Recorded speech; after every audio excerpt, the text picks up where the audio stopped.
This is episode 79 of the Cafe Racer podcast for September 7th, 2015. I'm Steven. And I'm Crash.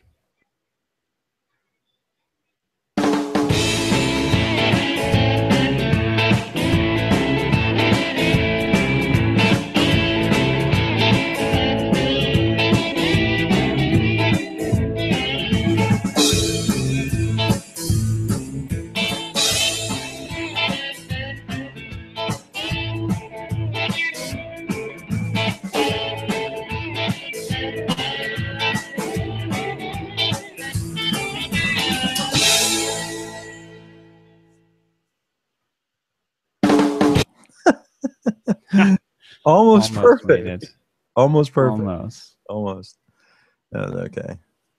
So how are you? I'm good. I just came back from a long trip. Well, not long in duration, but the drive. Yeah. How far?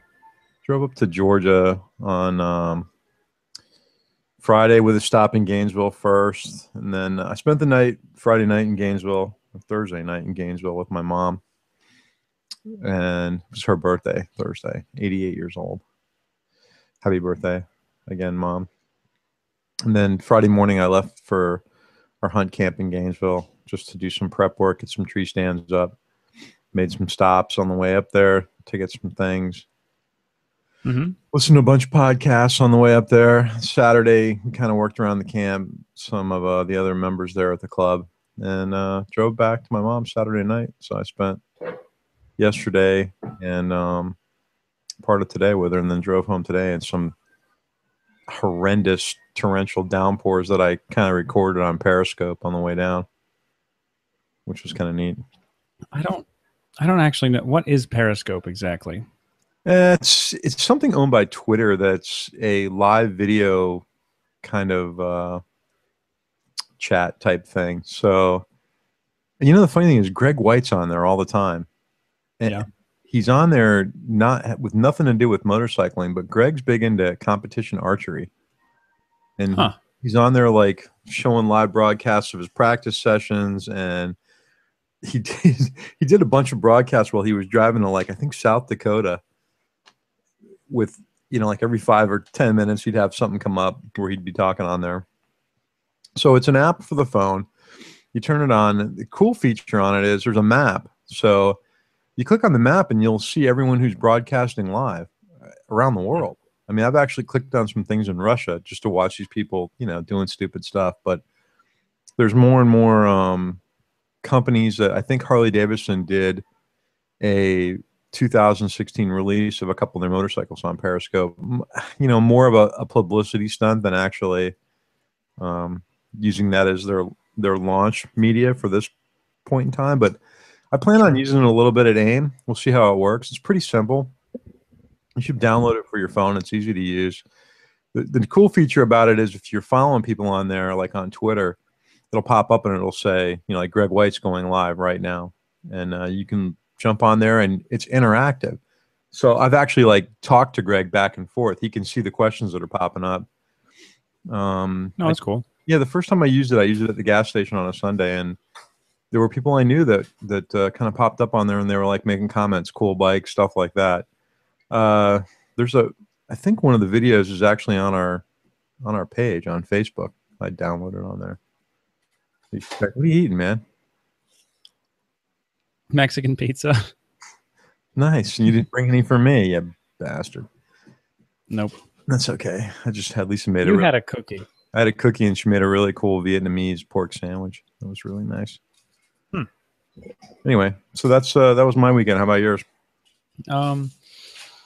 Went up to Julian, California, which is a really fun little motorcycle ride. Me and Jess went up there.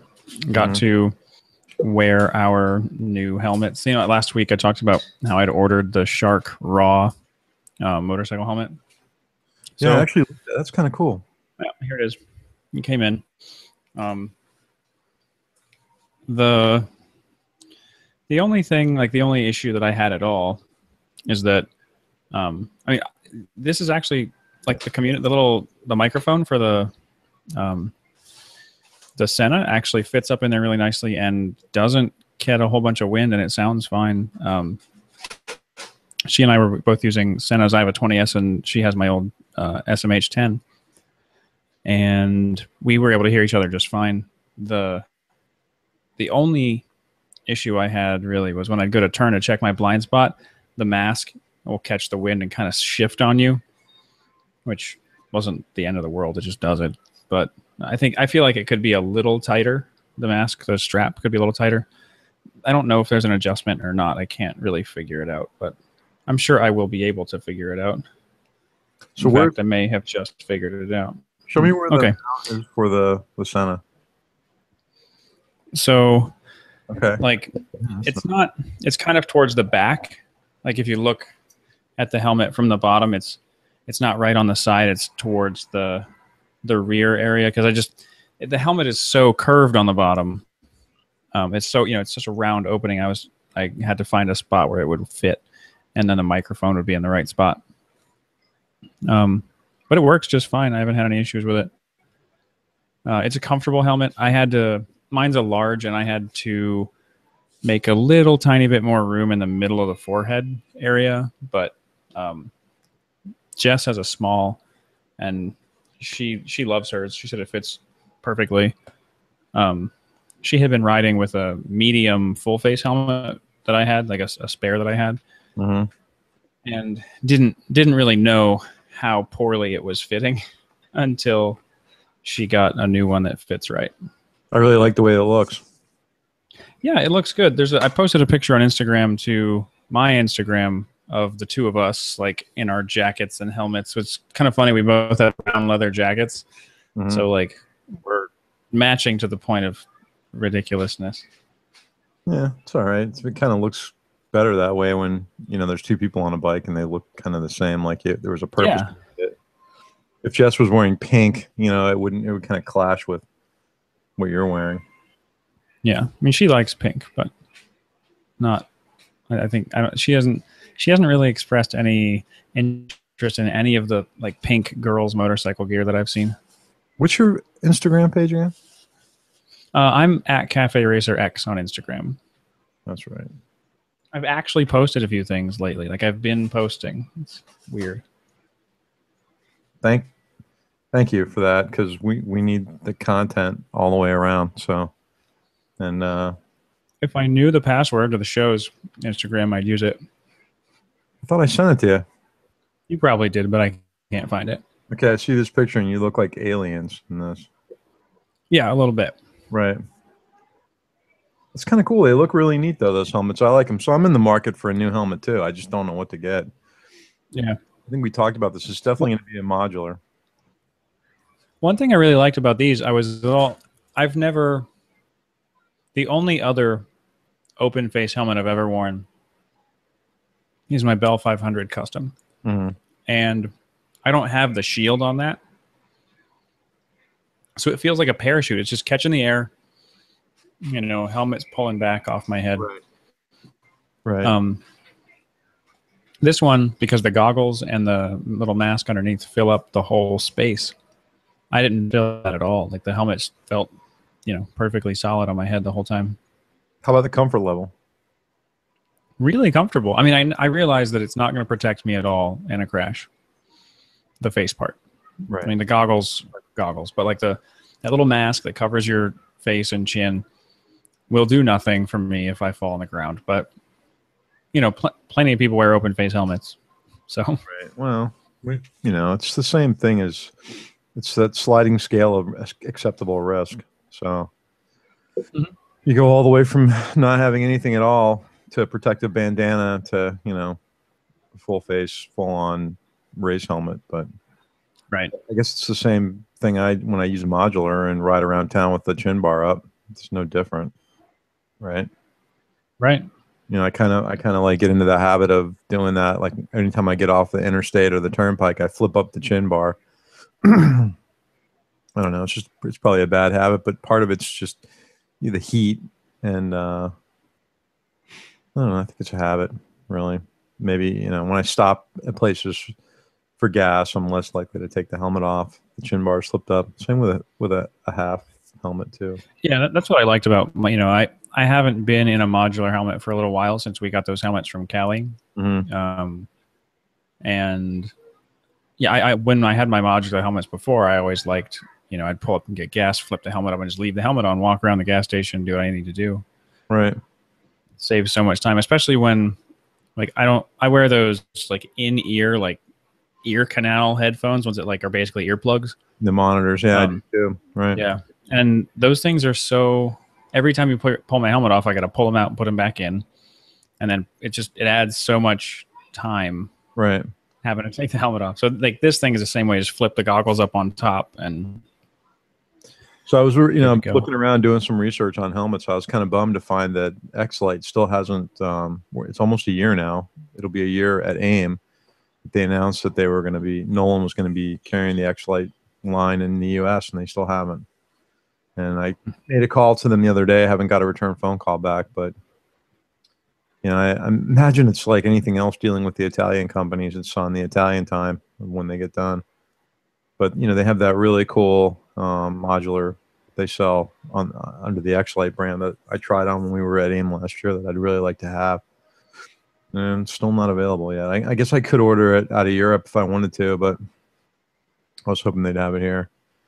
And I keep going back and forth, vacillating on a Schuberth. It's just they're expensive. It's a lot of money.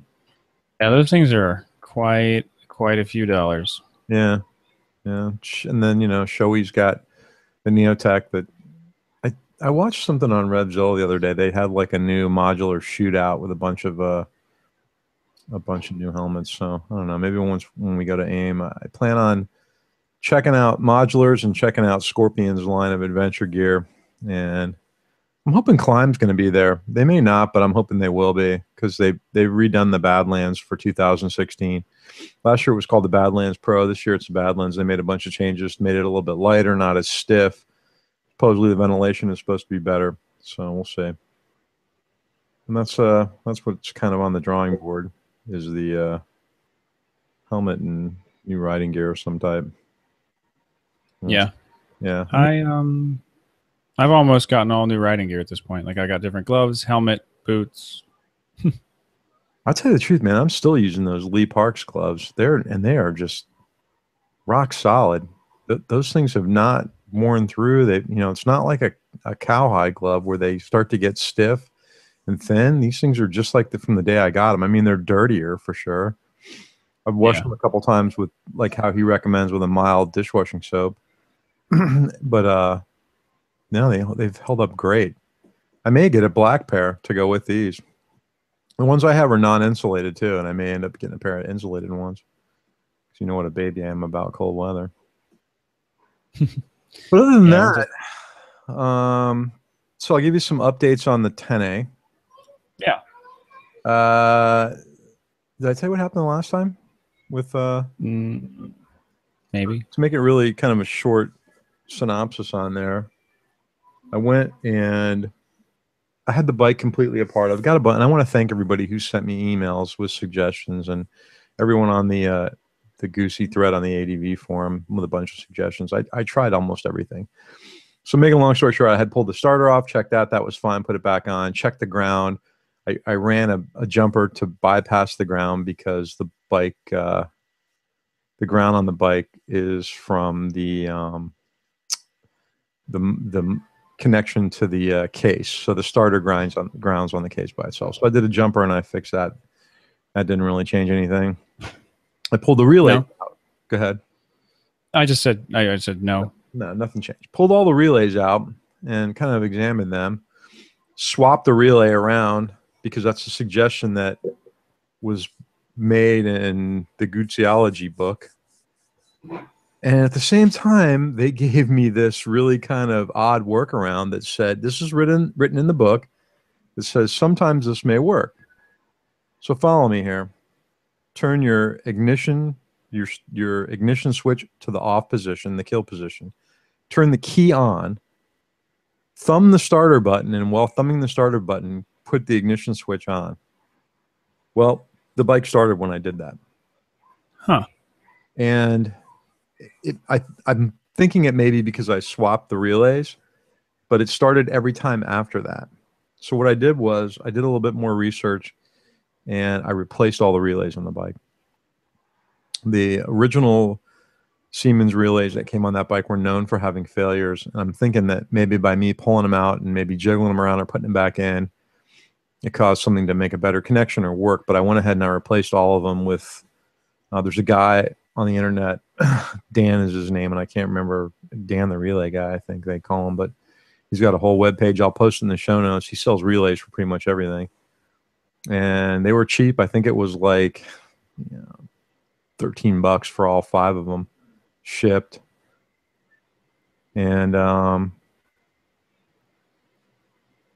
checked it today. I put them back in when I got home, and the thing it's fired up every single time since doing this. So I think I may have found the problem. It may have been in the relays, in the starter relay. So anybody out there that helped out, thanks a lot, and hopefully it'll stay running. And that's good news. Yeah, that's good news. The other good news, I might have the Tiger sold as well. Oh, that's also good news. I'll know Wednesday. I'm taking it down to Fort Lauderdale. There's a guy from Miami going to meet me there. So he said he's got cash in hand, and if everything is the way I advertise it, he's going to buy it. So that's really good news. And other possibly good news is that a buddy's got a 2008 Buell 1125R for sale. Nice. That's really reasonable. And I made it's in like really great condition. I may, I don't know, possibly pick that up. I'm trying to whisper so at least he doesn't hear me say I'm going to buy another motorcycle. Yeah, that one may or may not need to get run by the run by the XO for approval. I'm kind of thinking that I may be able to say it's the Tiger for a while. You think by any chance that it would, being that it's black and the Tiger's white, I could get away with that and say, you know? Tell her you painted the Tiger black. Yeah, I made it shorter and painted it. Yeah. I tell her I bought it for her. That always works. Honey, I got this for you. It's such a cool bike, you know? And it's really, really, truly reasonable, the price he has it for. He's got a big stable of motorcycles. One of the guys I know. As a matter of fact, he just got the SX, one of the leftover SXs from EBR at an incredible price. So he's supposed to take delivery of that soon. And he has a new Yamaha, R1M. What they're calling that thing? Anyway. There's an R1M, yeah. Yeah, he got one of those. So the other thing I was going to talk about, we kind of talked about this earlier, was the new bike Yamaha's got out. Yeah, I haven't seen this. I was just looking for it. What is it? Okay, it's called an XSR 700. It's based on the FZ07. It's going to be released in Europe first. It's a 2016 model. Check out, there's a story on motorcycle.com about it. I found it. Very Ducati-esque look of a scrambler, kind of, in my opinion. Ooh. But I really see. Like yeah. I really like it. And you know what I really like about this is it's going to lend itself to a ton of accessories. And can you imagine when Greg Hageman gets his hands on something like this?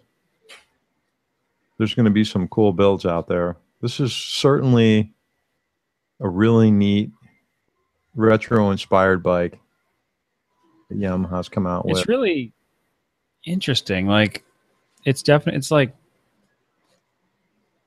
that radiator is really prominent. Yeah, the radiator's kind of big, and but see, what I'm looking at is that bike with a fairing on it. With a cafe-inspired full dustbin fairing on it. You would hide that radiator. You'd hide a lot of that bodywork up in front, which I imagine may be part of the airbox. I'm really having a hard time telling what that is.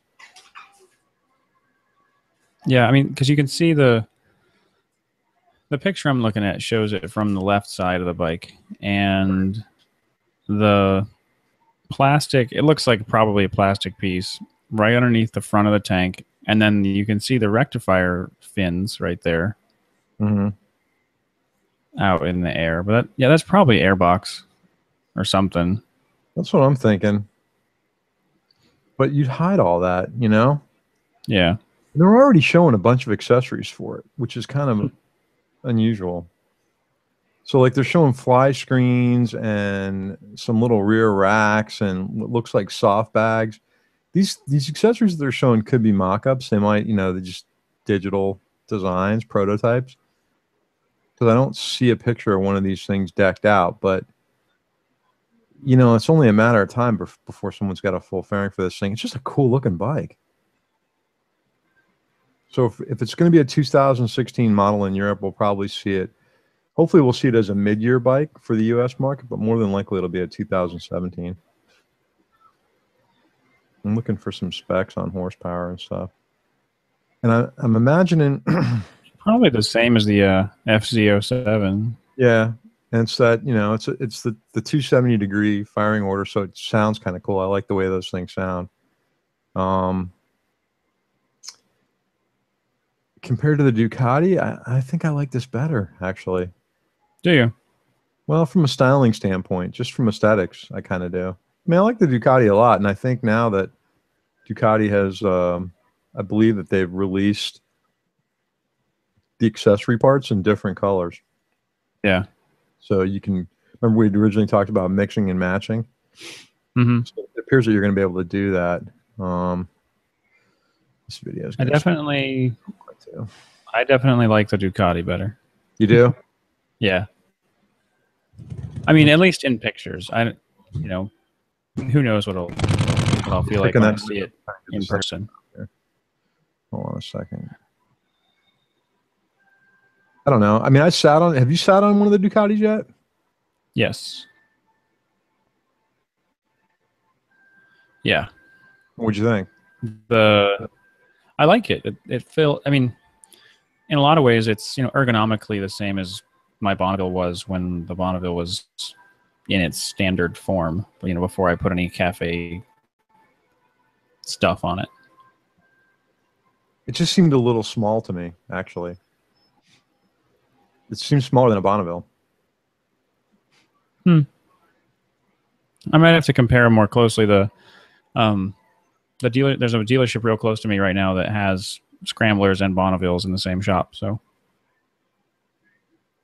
this whole idea that we start off with a base platform, whether it's the FZ07 or the FZ09, and have a bunch of different bikes built off of that is interesting to me. Mm-hmm. And I'm wondering if the frame is the same. I'm going to have to do some comparison here and see. So it's looking at about 74 horsepower at 9,000 RPMs with 50 foot-pounds of torque at 6,500. And they're saying it can get 55 miles to the gallon about, giving it a 200-mile range. Just make a great little bike, Yeah. When I say little, it's 700. It's really not little, but...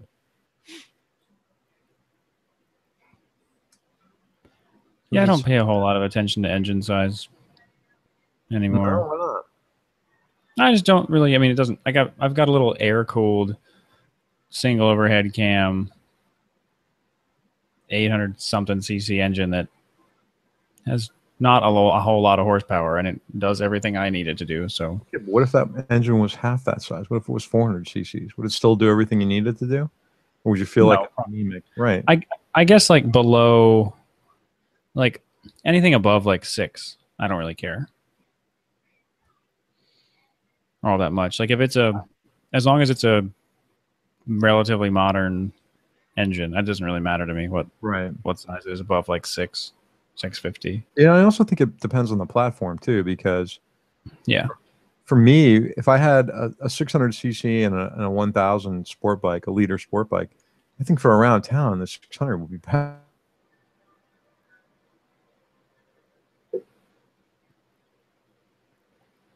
Yeah, the 600 would definitely be better. Stelvio being a 1200, if that bike was a 600, like everyone told me well, I'll go back to the V-Strom thing, right? I had the first V-Strom in the 1000, and then everyone said, "Oh, the 650 is all you need." Well, I wrote a 650, and I'm like, "No, I want my 1000 back. I like it better."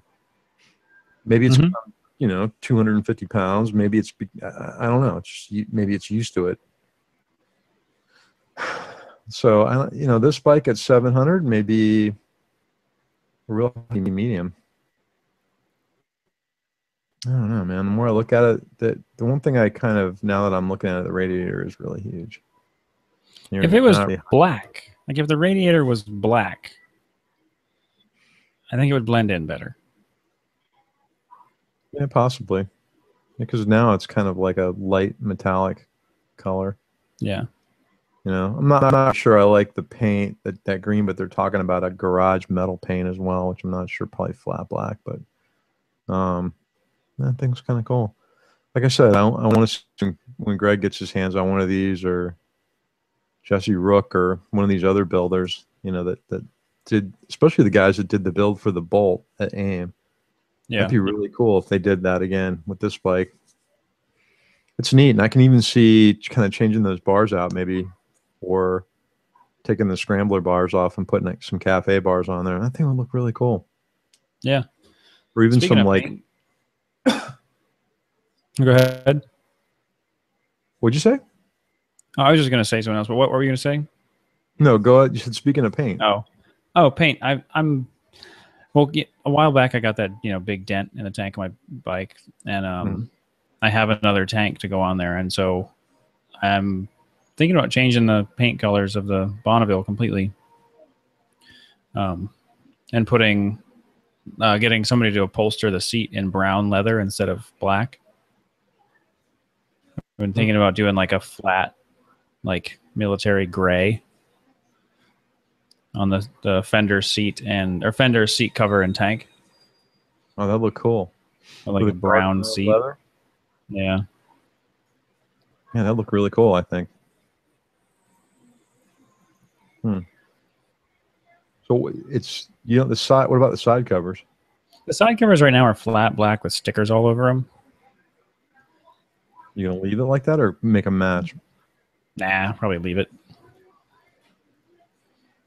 Okay, so talking about look good in black colors. This bike here is, I guess, that garage metal it appears to be a flat gray. Huh. And they kept the radiator the same color, which kind of makes it match a little bit more. But is that the color you're looking for? That I've got to find, where are you seeing it? On the main page, there's a picture of like a North American prop plane on there, and then the two bikes are on the front. It's kind of I don't know. It might not even be flat. It's hard to tell. Yeah, no, I think it is. It is just a flat gray paint.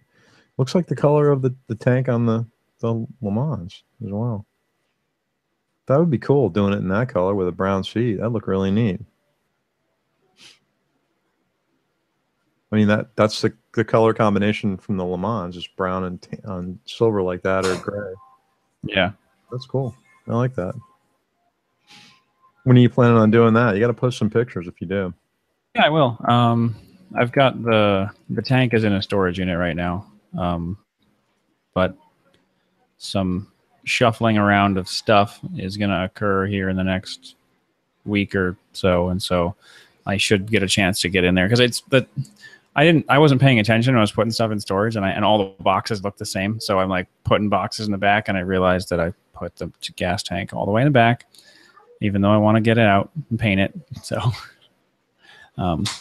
next time I'm over there moving stuff around, I'm going to get the gas tank out so that I can have it handy. So let's talk about one more thing while I got the page up and I remember about it. Otherwise I'll forget. We've been talking about the Africa Twin, right? Yeah.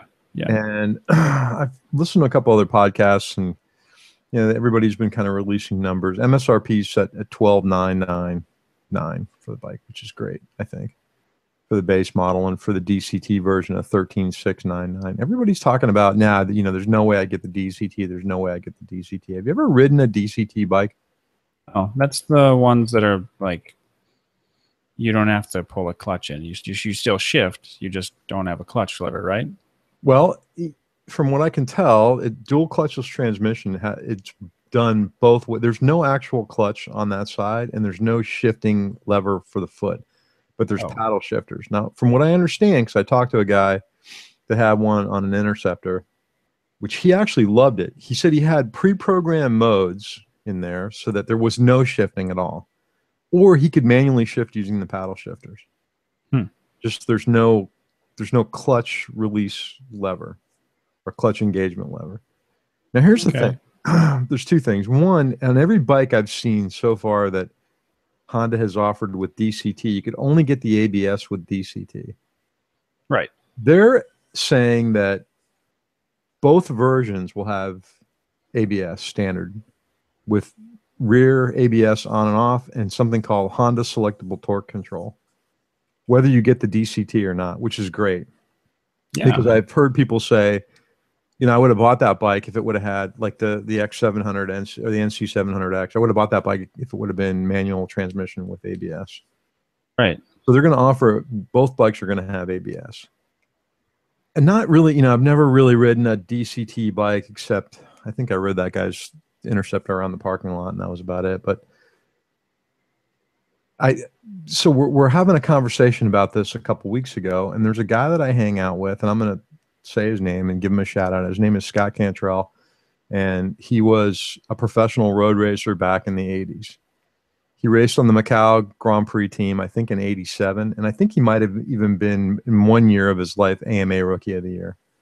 And Scott's in his 60s now. And this, you know, I can't keep up with him at all. He rides to the same level he probably did when he was younger.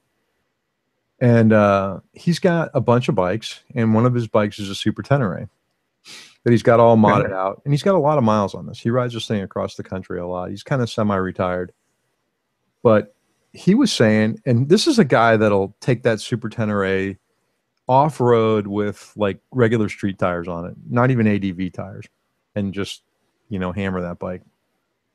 But he was saying he was going to get the DCT version. He's interested in this bike. And I said, why? And he goes, I'm just going to spank guys with that DCT. Apparently he's ridden it before. And this is a guy that's a former road racer. And he's like, oh, I said, even off-road? He goes, oh yeah. He goes, it's got all kinds of stuff on there for like, it's got, I believe, an incline sensor.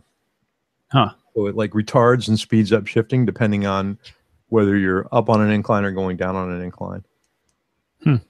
I thought, coming from a guy that was a road racer and that still really hammers his bikes pretty hard, that's a pretty good recommendation for it. Yeah, definitely. If he's comfortable with it, then, I mean, then again, Honda's spent a lot of money on this system. You know, they've had a lot of people ride it, and I'm sure it's it's probably not going to get anybody killed unless there's a malfunction. But you know what I mean? Like, it's probably pretty solid. The only thing I haven't really seen yet are pictures of it. Like a full-on side shot with bags on it. Yeah. It definitely looks slimmer and trimmer than all the other big adventure bikes out there, but weight-wise, it's close to the same weight. So there's no illusion that this is going to be like a sub 450-pound motorcycle. It's over 100 pounds. But I'm really starting to dig it. You know, the more I look at it. Me too. I really like the aesthetics. It, you know, the no beak. I like that. The headlights, you know, the whole fairing in the front, I think looks really good, even in red. And I'm not usually a fan of red. Yeah, I like the red a lot, actually. You know what it kind of reminds me of? It kind of reminds me of one of their rally bikes built up. You know, that CRF 450. And it's going to be, so at figure $14,000 for the DCT version. I don't know what it's going to, if they're going to have a pre-packaged deal with bags and everything on it. It's going to be less than, you know, going the KTM or BMW or Ducati route. Yeah. Yeah. At 14 with bag, you know, well, let's say 15 with bags or 16 with bags, somewhere in that neighborhood, loaded up. That's like what I paid for the Stelvio. The Stelvio was 14.9. Now keep in mind that's also, you know, full engine guards, driving lights, 8.5 gallon tank, Yeah, aluminum cases. But and then of course with that you get the experience and adventure of owning an Italian motorcycle. So, true, right, which is its own reward. right. That you pay for in the long run over the years.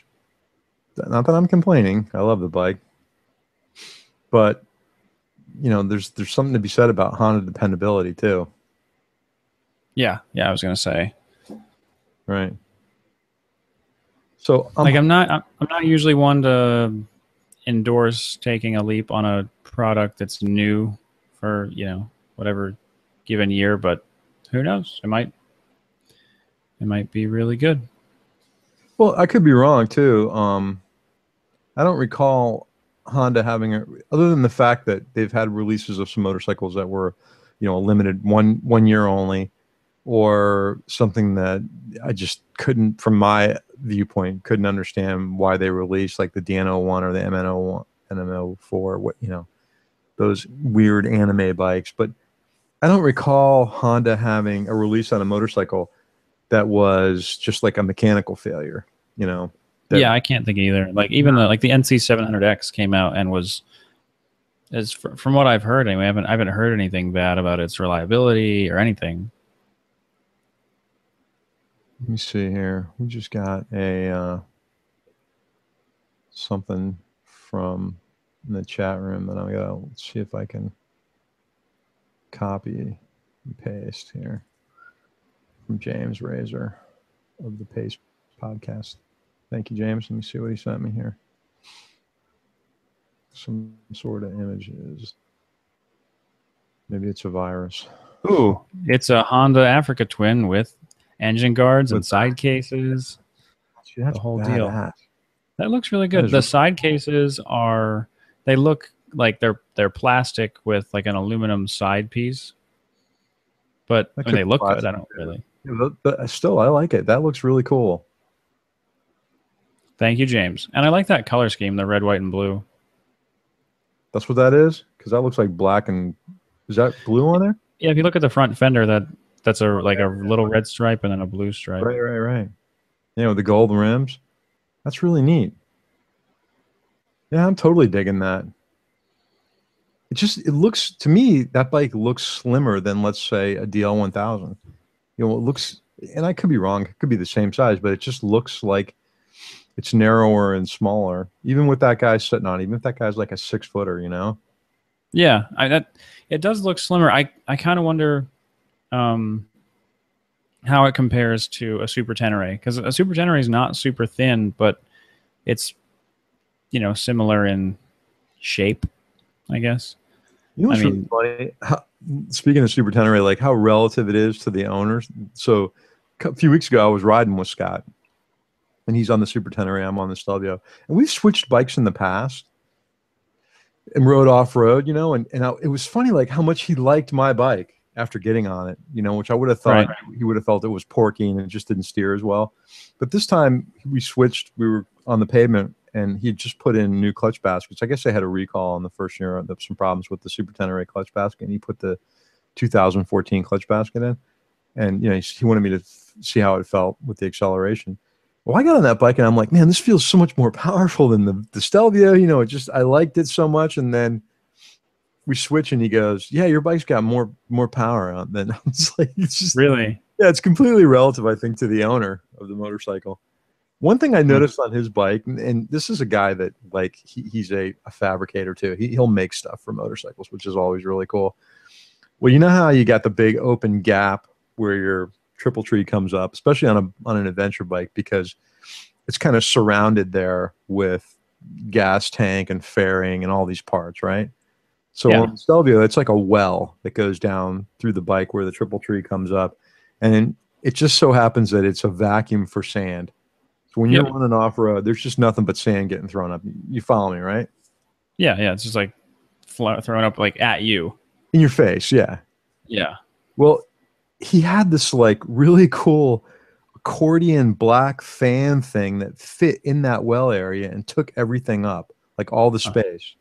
So when it kind of flexed, you know, and I'm like, dude, where'd you get that from? I got to buy one of those. And he goes, oh, I made it.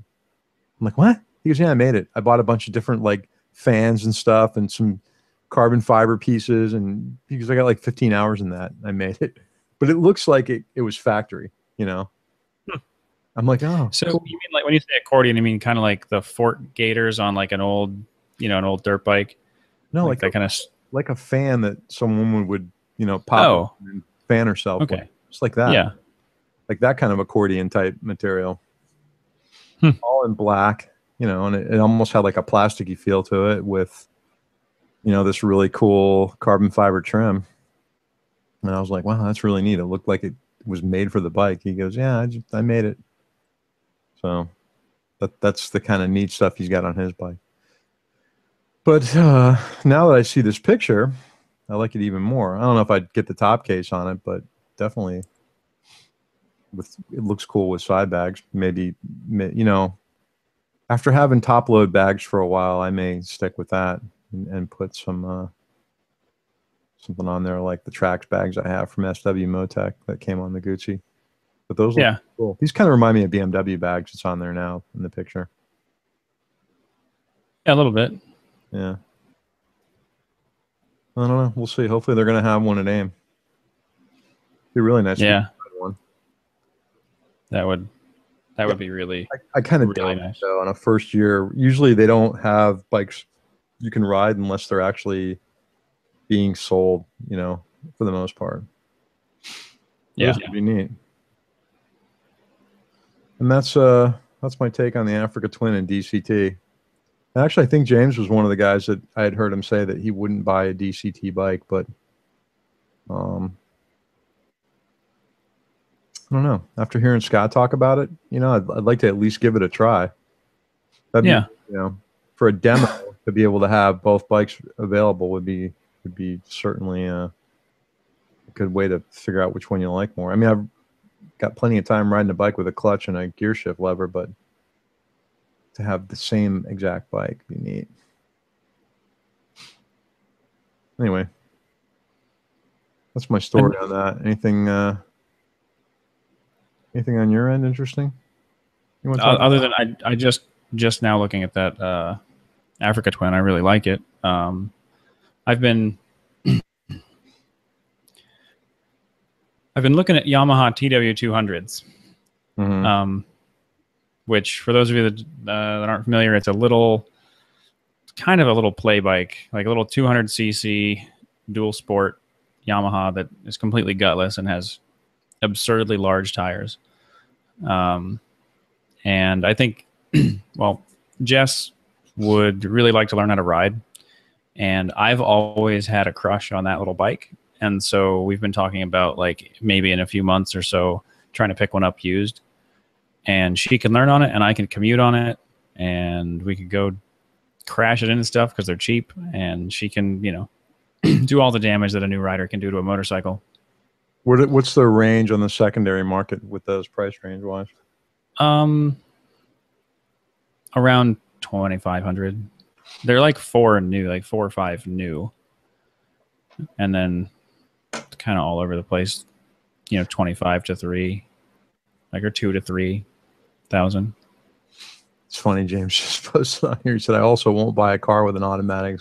So what do I know? My truck's a stick. So, you know, I learned to drive. This is the funny thing is try finding nowadays manual transmission vehicles, right? Right. I had to basically go out of my way, like drive 40 minutes north to find a truck that I wanted.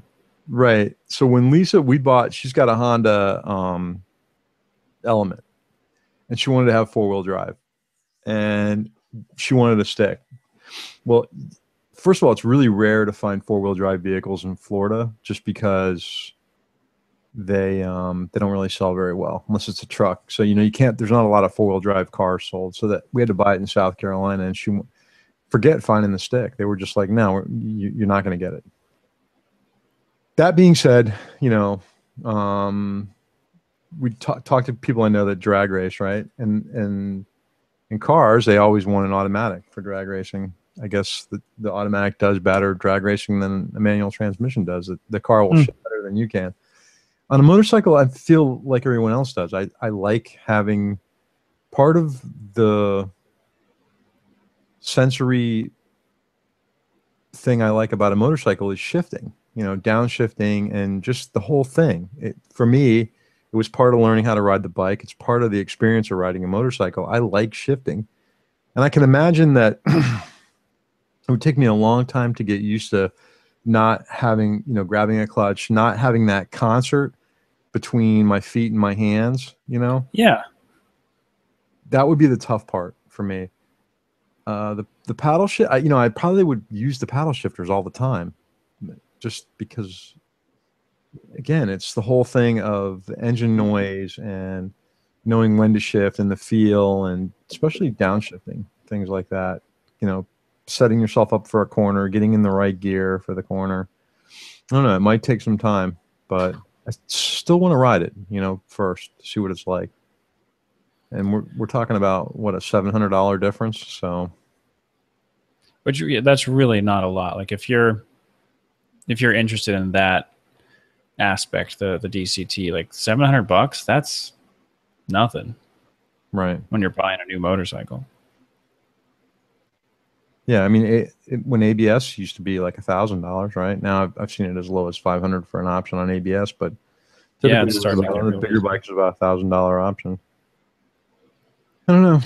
I do like that about BMW lately. Like BMW's new thing is you don't buy a bike that doesn't have ABS anymore, which I like. I really, really appreciate that. Yeah, and I don't honestly, I don't see the argument holding water to not have ABS anymore.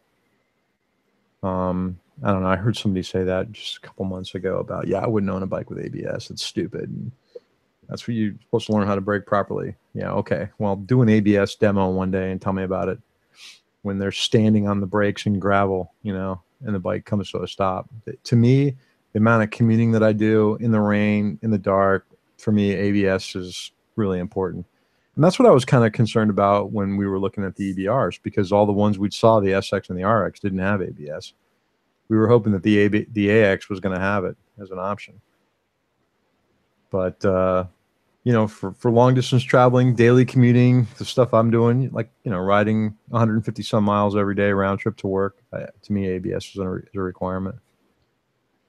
But especially if I'm going to buy a brand new bike. Yeah. I mean, this might not be in the cards for a few years. Sure. The Guzzi's still very much a great motorcycle that I like a lot. There's just a couple little things I got to fix on it, but other than that, I'm not in the... something just occurred to me that I would have mentioned when I was talking about riding up to Julian. It's about, the ride we took was about 2 hours.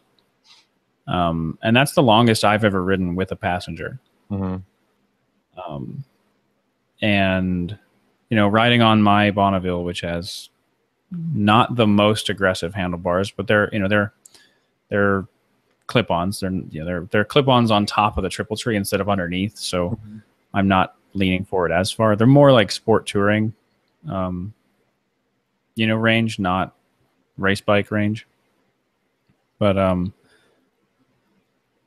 it definitely kind of made me think more about wanting an upright motorcycle. I really enjoyed riding the bike. It wasn't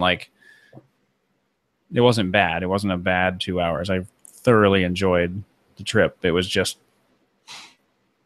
if I was more upright, say on the Bonneville in its original form, or on like an adventure bike, or really anything, might have been more comfortable. Right. Especially considering, like, you and I have talked, like, we both like to travel long distances, and Jess is really interested in traveling with me. And I've only ever traveled alone before. And so, like, we were talking about going on like a 2 or 3 day long ride where, like, we'd be on the bike for like 8-9 hours one day. And it's one thing to be by myself where there's not any real weight behind me or anything like that. But the thought of doing 8 or 9 hours on my bike with a passenger is a little different. Well, And this is my take on the seating position alone. Forget, because there's a lot of other things to be considered as well, and that's the difference in how your suspension is handling it. Your tires. Do you need to, if you're going to be spending more time up on that bike, and let's not making a comment about how much Jess weighs, but almost, let's say, doubling the weight because of gear that you're going to be carrying for both of you. Do you now need to reset up your suspension? Do you need more spring? Do you need different fork oil? And how's that affecting the way the bike handles? I can tell you right now that the Stelvio with two people on it, it's not, especially Lisa and I, it doesn't handle very well. It would have to be reset up and probably a better rear shock.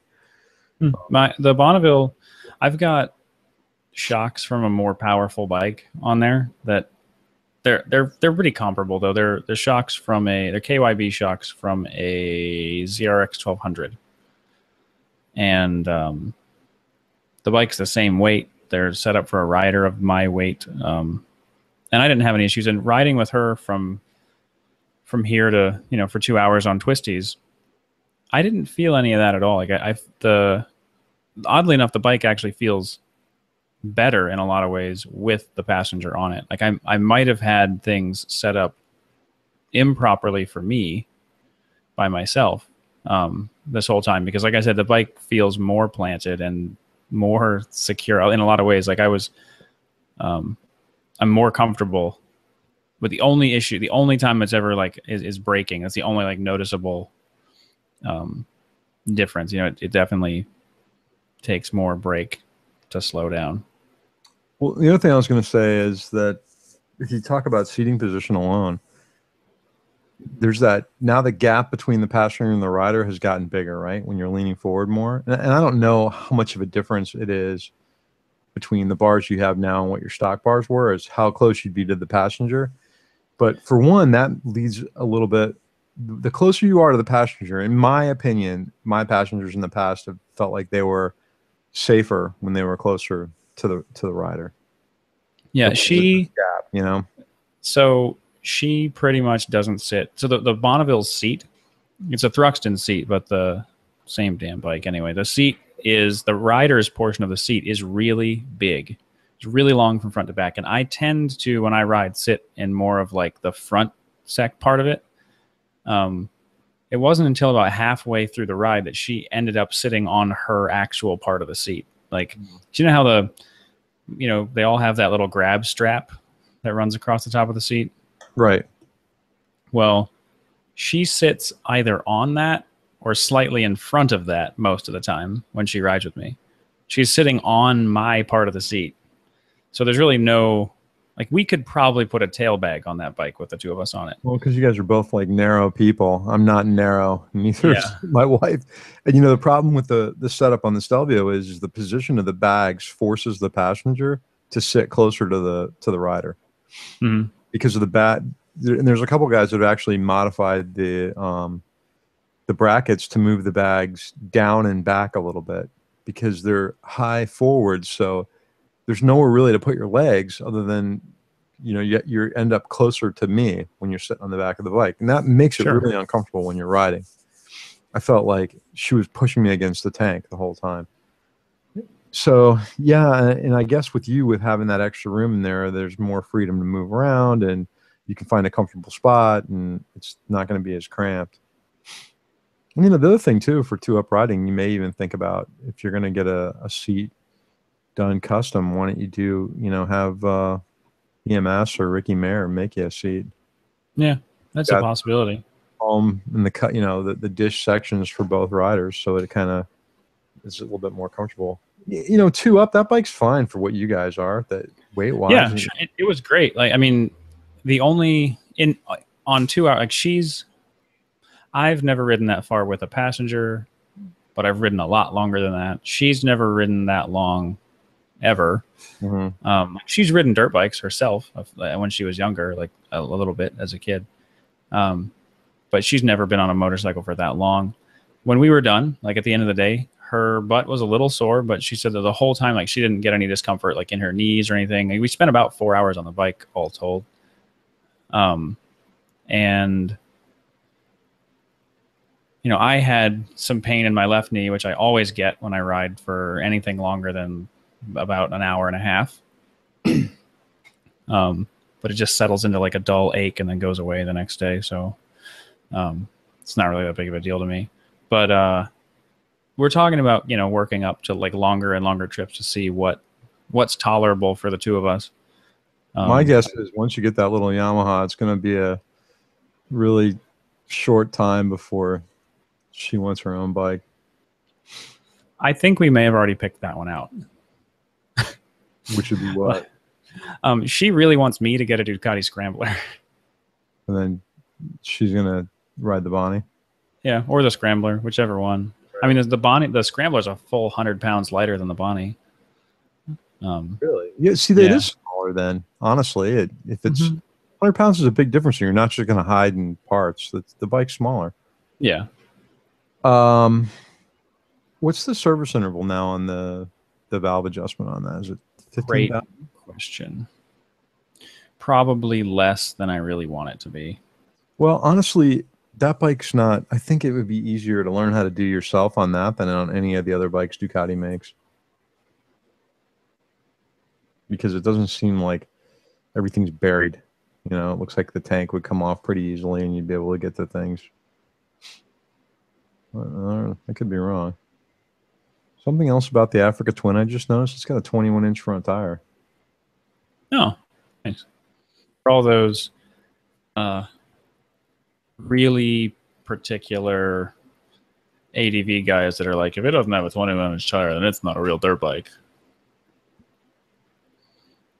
Yeah, I know. And it's got an engine over 1,000 cc's, so you can pass on the highway, which is really more of a joke than anything else. Every time, because I've heard that from people, and every time I blow the doors off somebody on the freeway on my Bonneville, I'm like, man, sure wish I had another 200 cc's so I could pass on the highway. Well, I just, to those people, I say you've never ridden a 600 cc sport bike then. Oh, sure. Yeah. Or for that matter, something in the 400 cc range, that's pretty quick. Like an RD, RZ, Oh, yeah. Right. Well, like a 400 cc two-stroke it's a whole different universe at that point. Somebody showed up at the gas station the other day with that was when I did the Periscope thing with an NSR 250 Rothmans, which was really cool. The entire front end of the bike came off one of the race bikes. It was really neat. So while you're looking for that, I'm looking up the specs of the Africa Twin. I wanted to see the spec sheet on it, and we're talking about weight. So it's about 100 pounds lighter than the Stelvio. About. It's showing a curb weight of 511 pounds with ABS, including fuel. Ready to ride. Wait, say that again? 511 pounds with ABS. The Stelvio is a little over what? The Africa. The Africa Twin. Yeah. Jeez. That's 100 pounds lighter than the Stelvio. The Bonneville's 500 pounds. It's showing 534 with DCT and ABS. So that's not porky. It's still, it's still over 450 pound motorcycle, but that's 100 pounds difference than the Stelvio and the GS Adventure, let's say. Because for all intents and purposes, a GS Adventure and the Stelvio weigh about the same. And when you start arguing about a couple pounds here and there, they're sure. just north of 600 pounds. So that's a big difference, I don't see any horsepower specs on here, but interesting. All right. I'm trying to find the only thing I can find is it's looks like a 7,500 mile service interval. It's probably 15,000 on the valves though, because that's what everything else moved to. They used to be 6,000. I think they all went to 15,000.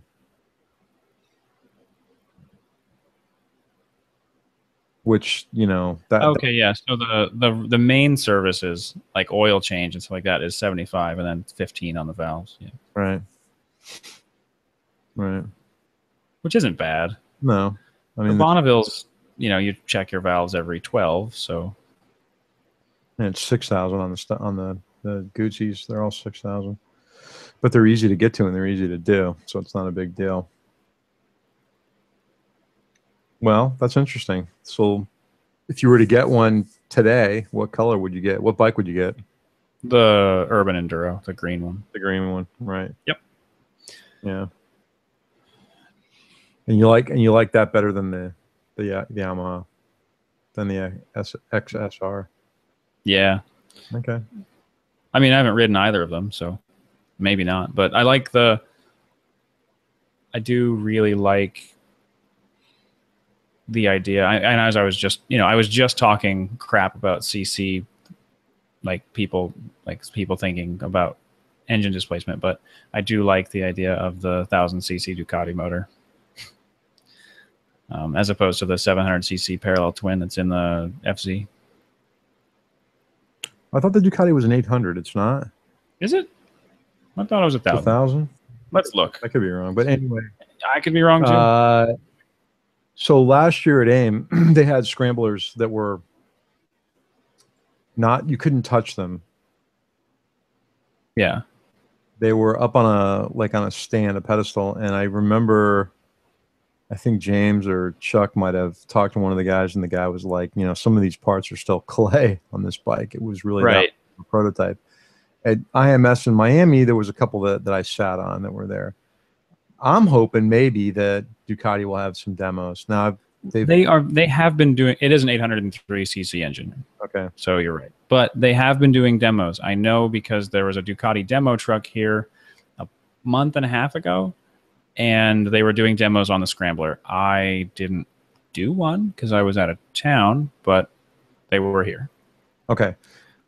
That, we could possibly, depending on how much time we have and what we get done, if they're going to be, because AIM is the same weekend as Biketoberfest in Daytona, and it's only about an hour drive there. So conceivably, we could take off if they don't have the Ducati truck there at AIM, and it's only at where they do it is Daytona BMW. They had the demo truck there last year. That's where I rode the Diavel, or 2 years ago. So we could take off and go ride one if you want. Yeah, I probably would want to. Yeah.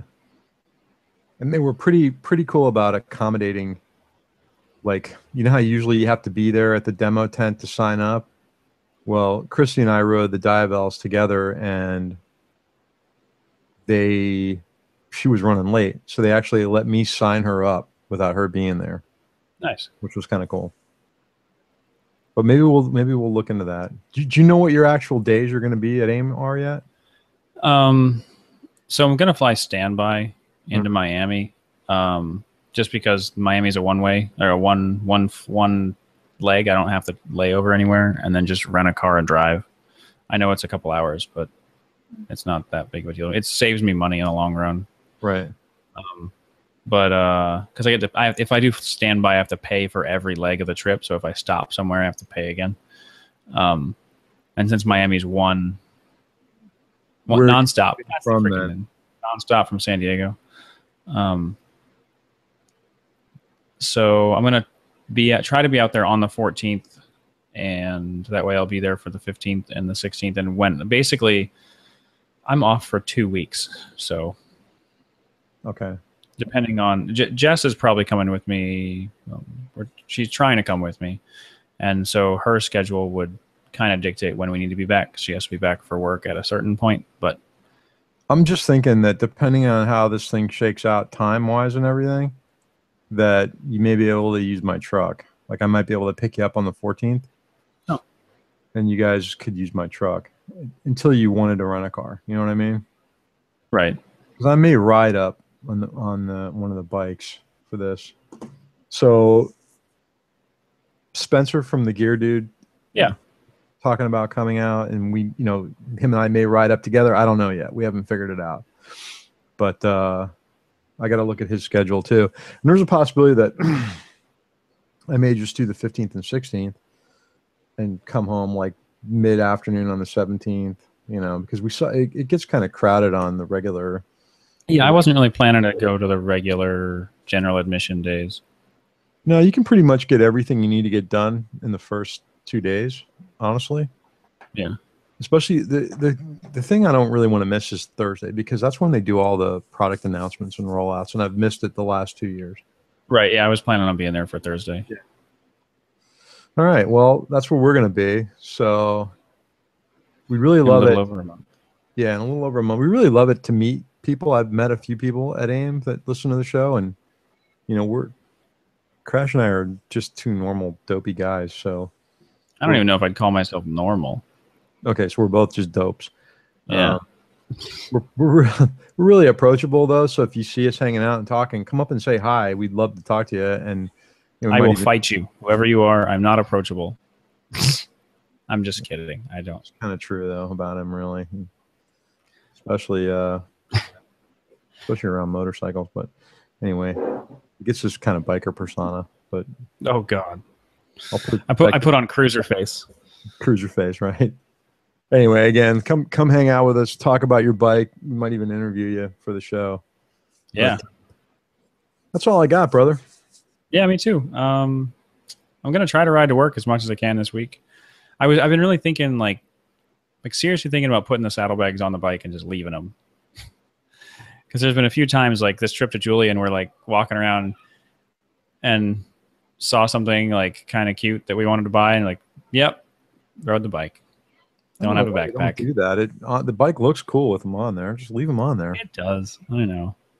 I did. Oh, one other random thing. I ordered the SW Motec crash guards from Twisted Throttle because they had a sale this Labor Day weekend, and they're back ordered, but I didn't care because I wanted to get them for a cheaper price. That's funny because I actually ordered a jacket that was on sale from them too. Nice. I bought a Macna chili, so we'll see how that is when it gets here. Hopefully it'll be at work when I get there. Yeah. I actually just got an email from them. It was when I ordered those, and then I ordered the Gripster tank pads that, for your knees to grip the tank. Mm-hmm. There's a set for the Bonneville, and I ordered those. They didn't say they were back ordered, but I just got an email that says, we're having problems fulfilling some parts of your order on time. Estimated arrival dates are listed below. And then for both things that I ordered, it says like October 9th or something. I was like, yeah, you're having a problem fulfilling some of my order. Like all of it. All of the whole thing. Let me just see what mine says. It's going to be. I don't care at all. Like I'm not going to put the tank pads on the dented tank. I'm going to put them on the new tank after I paint it. So It's not a big deal. It says delivery exception. What does that mean? Customer not available or business closed. Yeah, it's a fire department. Estimated delivery. So they're probably they'll probably deliver it tomorrow. Cool. All right, cool. All right, man. That's all I got. Same here. Get out and ride. Talk to you guys later.